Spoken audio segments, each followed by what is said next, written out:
ഈ 9 വർഷത്തിന് ശേഷം ബോംബെ ടൈലേഴ്സിലേക്ക് വീണ്ടും വരുമ്പോൾ എത്രത്തോളം എക്സൈറ്റ്മെന്റ് ആണ്, അല്ലെങ്കിൽ എന്തൊക്കെ മാറ്റങ്ങളാണ്? നമ്മളെ ജീവിത രീതിയിൽ നല്ല മാറ്റം വന്നിട്ടുണ്ട്. ബേസിക്കലി മാറ്റം വന്നത് എൻ്റെ മുടി നരച്ചു. പിന്നെ പണ്ട് ബോംബെ ടൈലേഴ്സ് ചെയ്യുമ്പോൾ ഞാൻ സൂചിയിൽ നൂല് കോർത്തിരുന്നത് ശരിക്കും ഇങ്ങനെ നോക്കിയിട്ടാണ്. ഇപ്പം എനിക്ക് നോക്കി ചെയ്യാൻ പറ്റില്ല, എനിക്ക് കണ്ണട വെക്കണം. അത് ഈ ക്യാരക്ടറിനൊരു മാറ്റമായിട്ട് വരും.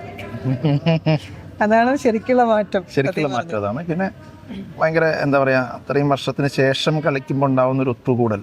നാടകം എപ്പോഴും ഒരു കൂട്ടായ്മയുടെ ഒരു പെർഫോമൻസാണ്. അപ്പം അതിൻ്റെ ഒരു എനർജി ഭയങ്കരമായിരിക്കും. അപ്പോൾ നമുക്ക് അവിടെ ഒന്നും, ഇപ്പോൾ ഞങ്ങൾ രാത്രിയാണ് റിഹേഴ്സൽ ചെയ്യുന്നത്, പകലാണ് റിഹേഴ്സൽ ചെയ്യുന്നത്, അതിൻ്റെ ഒരു ടയേർഡോ അങ്ങനെ ഒരു ഇതുമില്ല.